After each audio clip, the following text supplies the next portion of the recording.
everybody, and welcome to BPD Update. My name is Steve Strand, and I am your Chief of Police here at the Bremerton Police Department. Welcome to the show.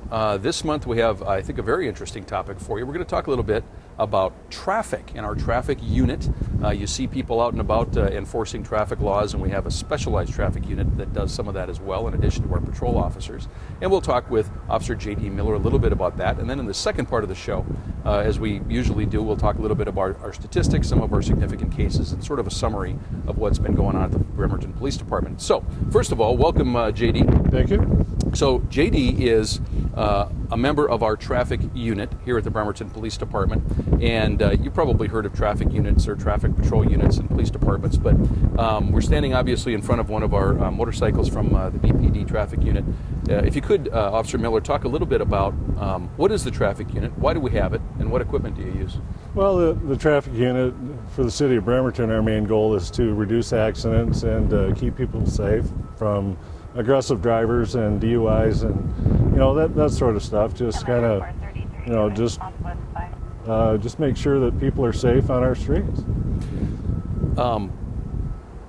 People will see squad cars that say traffic on the back. They'll see we have a Ford Expedition that says traffic on the back, and obviously we have the motorcycle. Talk a little bit, if you could, JD, about our motor unit. What kind of motorcycles do we have? What equipment do you have?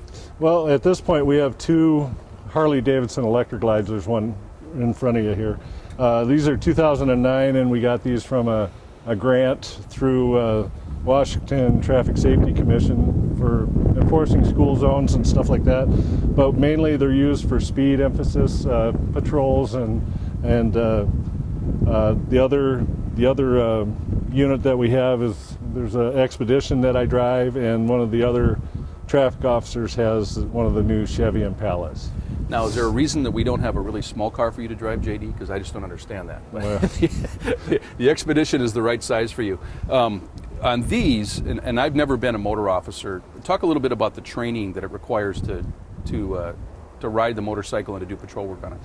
For me, myself, I went through the training in 2000 and I want to say 5, mm-hmm. and it was a 2-week school that was the hardest police school that I have ever participated in and passed. Mm-hmm.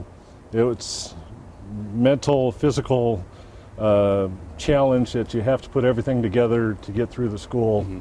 and not hurt yourself or anybody else. I've heard that from several people in my career, that the training that one goes through to ride a motor, what we call motorcycles, is extremely rigorous. But part of that is because they want you to be safe and to be really comfortable on this. Right. Also, they want you to be in complete control of the motorcycle, right, all the time, especially, right, in parades and, right, and traffic enforcement, right, and everything else. And I know that, for example, you'll see our motor unit heading up the Armed Forces Parade and other things like that, doing escorts. And part of that is being able to control this at a very slow speed, obviously. Yes. So this is used, again, primarily for traffic enforcement. Let's talk a little bit more about traffic. Some people have heard of Target Zero. There's a Washington State Traffic Safety Commission. Can you just explain briefly, what does Target Zero mean and what's our role in that? Well, it's trying to reduce the amount of deaths every year on our streets attributed to people that are drinking and driving and just being unsafe on the roadway.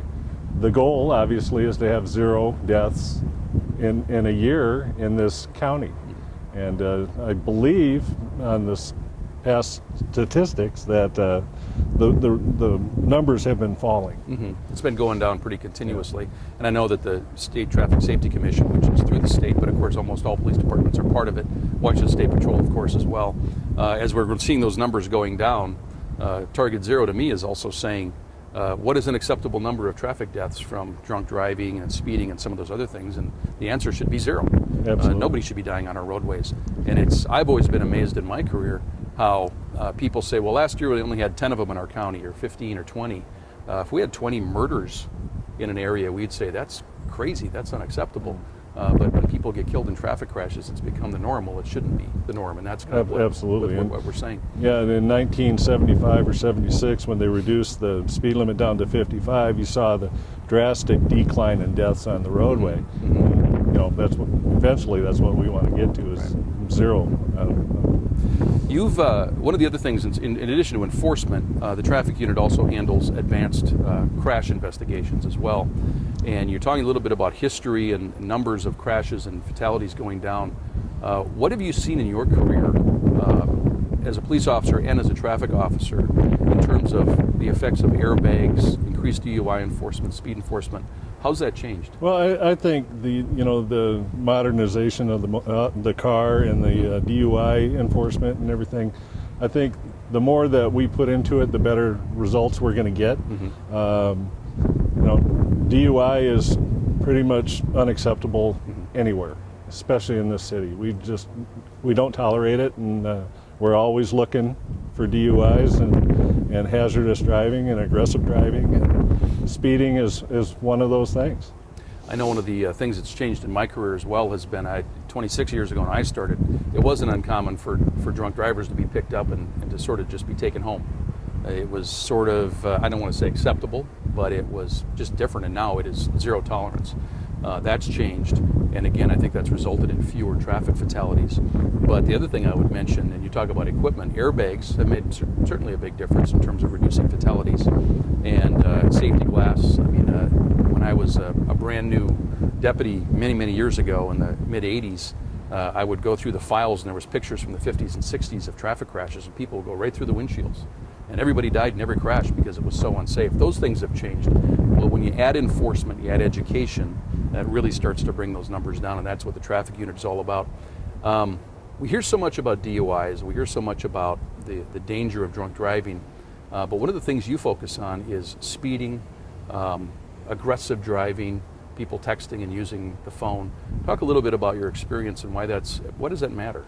Well, in my experience, it takes your attention from your main task, which is driving your vehicle safely, and it puts it in your lap where you're texting or you're talking on your cell phone or whatever else. You need to have 100% attention on what you're doing at the task at hand, which is operating your vehicle in a safe manner.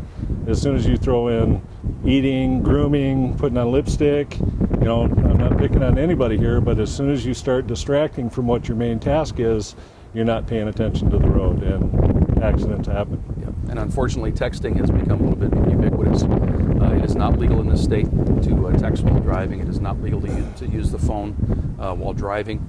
And again, we're seeing more and more of it, but the analogy I would draw is in law enforcement, we talk a lot about firearms and shootings and some of the interactions we unfortunately have with people that result in injuries and death, both to officers and to other people. But at the end of the day, what causes the highest number of injuries and frankly deaths among law enforcement are car crashes. Absolutely. It's the same for us. It's a 2-ton piece of equipment hurtling down the road at high speed. It's very dangerous. And as you mentioned, that's your number one job, is to control that vehicle. In your career with Bremerton PD, Officer Miller, you've been a traffic officer for a number of years. What other things have you done with Bremerton PD? Experience-wise, I started in '91. I'm a firearms instructor. I'm a EVOC instructor. You name it.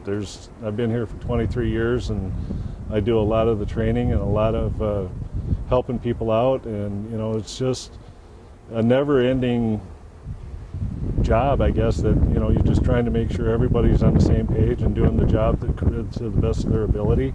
And just if people got questions, they go to the right people and ask the right questions, and hopefully get a good answer and not steered in the wrong direction.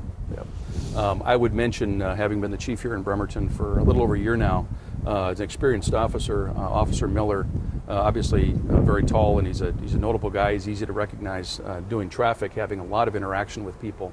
And I hear so many times, JD, about people saying how well you've treated them, how courteous you are, how helpful you are, and how well you represent our city and our community. And I just want to thank you for your help increasing traffic safety and doing good work for our police department. Thank you. Thank you for being with us today. You bet. Well, as we usually do, we'll finish up the show by talking a little bit about some statistics from the most recent month from which we have statistics, and a few significant cases, and sort of a summary of what's going on around the Bremerton Police Department on a rare sunny day in February. First of all, let's take a look at some numbers from January of 2014, our first month of 2014. The number of arrests, as you can see there, are down a little bit, 4%. Our domestic violence arrests, unfortunately, up, but just by 1. Burglary arrests down from 5 to 3, and those are arrests, people that we actually arrested for burglary. DUIs down, that should be down 21%. It went from 19 last year to 15 in January of 14. And I talked a little bit about this last month, but a really significant part of our activity and what we're doing is both enforcement, of course, but also enforcing orders of the court, the municipal and district court. It just takes up a lot of our time, and it's not good or bad, it just is. And so I want to talk a little bit more about that. Failure to appear in court, warrants for failure to appear as ordered by the judge. We had 42 of those in January of 13. Those went up to 53 in January of 2014. We've also been talking a lot about the effects of methamphetamine and specifically heroin to our community over the past year or so. So we'll track that a little bit for you. We made 2 methamphetamine arrests for drugs in January of 13. In January of 14, we made 8 arrests. And actually heroin, we didn't have any arrests in 2014 in January, but we had 1 in January of last year. Let's talk a little bit about a few specific cases, a few humorous cases as well. This first slide I titled Maybe a Clue. Our officers pulled this vehicle over for a traffic infraction and started to talk to the owners. It turned into a more significant arrest, I should say. And one of the reasons is that they noticed that the evidence tape from the last time the vehicle was stopped and seized was still actually located on the windowsill of the vehicle. So that is a clue that there might be something going on in that vehicle. Very significant case as we go to this particular photo from our Special Operations Group. We talked about this before. We call it SOG, Special Operations Group. It's our undercover group that deals with narcotics and prostitution, human trafficking, a lot of those kinds of issues. We are also, that's a joint operation with the Poulsbo Police Department now that has joined our Special Operations Group. They had a very significant case in the month of January 2014 with a Bremerton man from East Bremerton who has been now jailed and charged with Percocet distribution. Percocet is a painkiller. It is a Schedule I controlled substance. It is a felony to possess or distribute, obviously unless it's through the medical field. We seized the Percocet. We had a warrant for his home and his vehicle. They seized a number of guns, some of which were stolen. There are charges pending on this case, obviously felony charges, serious felony charges. And $289,000 in cash were seized from this gentleman who, again, is going to be charged in Kitsap County Court. As you may or may not know, unless you've been living in a cave, the Seattle Seahawks won the Super Bowl in early February. And 2 things that really affected us at Bremerton PD is, first of all, Seattle PD asked for the assistance of a number of area police departments, including ours. And we sent numerous officers over to help with the parade and crowd control in Seattle on the Wednesday after the Super Bowl. And I've got a couple photos here that were taken by our officers who were deployed over in Seattle. Our officers were responsible for an area between Pike and Pine on 4th Avenue, which is really sort of the epicenter of the entire Super Bowl parade. If you know that area, it's right directly in front of Westlake. So that's where Bremerton PD, that was our responsibility area. So you see a couple of photos here assisting Seattle PD, and you can see the massive crowds. Paul Allen, the owner of the Seahawks, originally said $1 million, and then it was later 700,000, and now they're thinking it was more like maybe 300,000 or 400,000, but still a massive amount of people in downtown Seattle. And we've gotten some very good kudos and thank yous from the Seattle Police Department. Meanwhile, back in Bremerton, at the ferry, obviously a lot of people had the idea that they were going to take the ferry over to the parade on that Wednesday. And as you also likely know, that resulted in what was called the largest number of people in downtown Bremerton, maybe ever. They were lined up all the way down Washington, almost to City Hall on foot, waiting to enter or get on the ferry on foot, not just the vehicles, but we're talking about just foot traffic. And hundreds of people were not allowed on the ferry because they reached their limit with foot traffic, which almost never happens on the ferry. But you can see there's a photo here of the ferry lines. That also affected our department, obviously, because we had traffic gridlocked and backed up for blocks in every direction all morning. And what it turned into, though, was it's sort of, I guess I could say this, it's a recipe for disaster when you have a lot of people who are impatient, they're excited to go to an event, they're lined up and they're frustrated because they can't get on the ferry, they can't do what they wanted to do. And as you inevitably sometimes do, you'll get people trying to cut in, showing up later. Their time is more valuable than everyone else's. So both in the line for the foot traffic and the vehicles, we had a few people trying to cut in and get in front of the people that have been waiting sometimes hours to get on the ferry. And what our officers did, we deployed our patrol officers as well as our detectives who put their uniforms on and went out to assist. Basically, our responsibility was to try to cut down on that and to make sure that people were respected in terms of what they were doing before they got on the ferry. A lot of people never did make it. They simply couldn't get on the ferries. The capacity simply wasn't there in the ferry system. But I will say that our officers had a very good experience in dealing with people. Most people were great. The attitude was great. You might call it the spirit of the 12th man. But the fact is that people were in a good mood, and even if they had to wait hours, even if they were frustrated, even if they didn't even make it on the ferry and didn't get to the parade, everyone was in a pretty good mood generally. Our officers reported that when they would take somebody out of line who was cutting in, everyone would cheer for them. Our officers got on their PA systems with the vehicles that were backed up, and they would say, "See," and then everybody would shout out of their windows, "Hawks," and it really was just a good experience for everybody.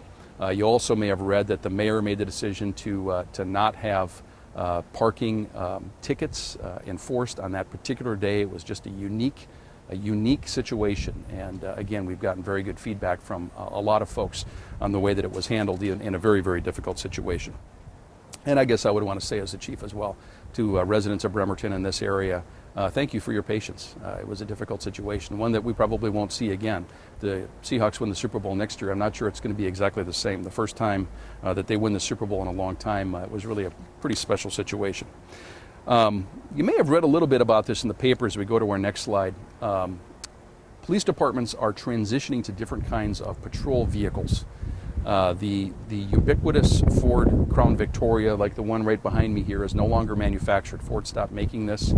This is the same car, and I wasn't going to say substantially the same car. It is literally the same car that I was driving as a patrol officer 20 years ago. They haven't changed a bit. It's very old technology, rear-wheel drive. They're durable. You know, they last a long time, and they're pretty good cars, but Ford finally stopped making them. So everyone is transitioning to a new kind of squad car. And it's for a while it was a bit of a free-for-all. Nobody knew what we were going to have. You may know that here in Bremerton we have a few Chevrolet Caprices. The State Patrol has some Chevrolet Caprices, and you'll see those in our city.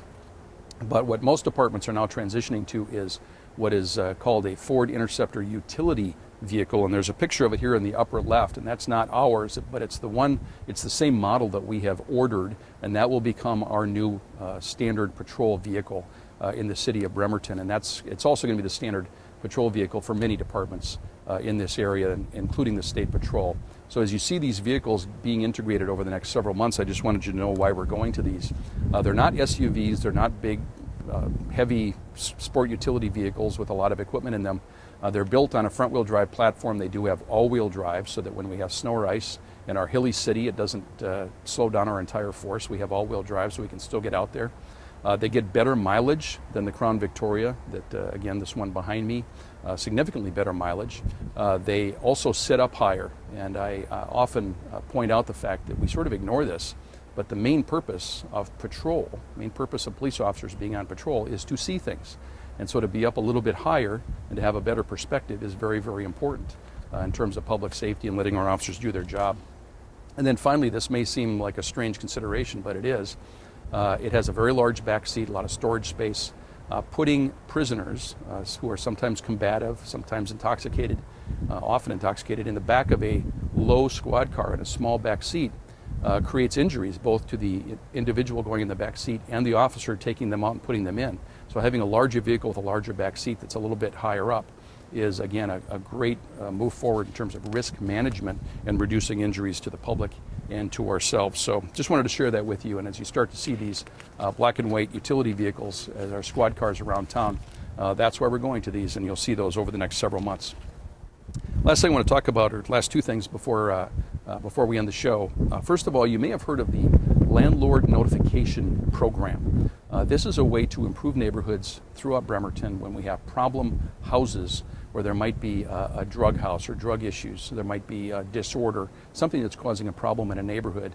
And if they're renters, we work with the landlords to basically tell the landlords what's going on, and then put a little bit of pressure on them if they don't take care of it themselves, to give them some incentive to take care of it and make sure that they're getting bad renters out and ensuring that we have good neighborhoods and safe houses for rental.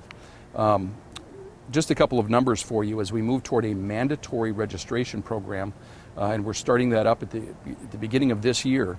Up to this point it's been voluntary, but we're moving to mandatory. But right now we have 626 participants in the landlord notification program that is moving to a mandatory program, as I mentioned. That represents 8,386 properties in the city of Bremerton that are registered. In the last quarter of 2013, we sent out 923 notifications. We average about 1,000 notifications per quarter to those that are in this program. And a notification means something happened at your property that you should be aware of. It could be an arrest, it could be a call, it could be loud music, anything that a landlord should know about. That notice goes from us because we were out there to the landlords. So 1,000 per quarter. And then a somewhat related, but it's not directly connected issue, is that we now have 96 properties throughout the city that are registered under what is a new program for us, the Abandoned Property Ordinance. The council wants to ensure that we have a contact person so that we know who to contact if there is a property that is vacant. And we sometimes have squatters or people getting in or causing damage. We now have a much better way to contact the people who own that property so that they can immediately take care of it and secure the property. So it's going in a good direction. We're continuing to improve it, but just a few numbers. Finally, this may seem like a minor issue, but in a way it's a very big issue, and that is about visibility. You may have noticed in the last several months we've taken some of the graphics off of our squad cars, our black and white squad cars, to make them a little bit clearer and simpler, more visible. I look at it this way. You should know when a police officer is coming down the road. You should have a highly visible squad car so that you know where the cops are. In the same way, we have gone to jumpsuits that have a large reflective police placard on the back. The officers all wear real badges, not sew-on badges on their uniforms and jumpsuits. We wear baseball caps that say clearly Bremerton Police. We want everybody to know that who a Bremerton police officer is and not to mistake them for another jurisdiction or for some other occupation. Sometimes that can be hard to tell. So really the last part of this increased visibility and making sure that we're enhancing the visibility and branding of our department is that we've decided to change our patches, the patches on our shoulders. These patches are great. We've had them for a few years. They show a fountain within the city of Bremerton as well as the mountains. Has multiple colors, and again, they're fine, but they're difficult to read. We've had a lot of feedback from people saying it's hard to tell which city you're from, it's hard to tell what it says, it's hard to tell what it is. And so mindful of that, we wanted to make a much more visible, clearer, and simple patch that people can see from from a much greater distance. So you can see here on the lower right, this is our new patch that we'll be integrating over the next 2 months here at the Bremerton Police Department. You'll start to see these on our officers' uniforms again within the next month or two. And you can see there that it's very, very simple, very easy to read. The font is the same font that is used in our city logo. It is used on the entrance signs to our city. It's the same font you see on the front of our police department. And of course the middle, the ship's wheel or the ship's helm is just reflective of the history of Bremerton as well as it's part of our city's logo. And you can see at the bottom the city's incorporation date as well. So you'll start to see this on our officers. This is our new patch, and really it's sort of the final piece of making sure that everything we have in terms of squad cars, uniforms, everything that we present to the public is very visible and clear. So just a few things about what's going on around the Bremerton Police Department this month. As always, if you have questions or comments, contact us. If you go to our website, you can see our weekly newsletter that gives you lots of information about what's going on at the Bremerton Police Department. You can always take a look at these programs as well as all the programs that we've been doing over the past several months. It's all available on our website as well as the BCAT website. We do all of this just to let you know what's going on with your police department at the Bremerton Police Department. So until next month, we'll see you and have a great day.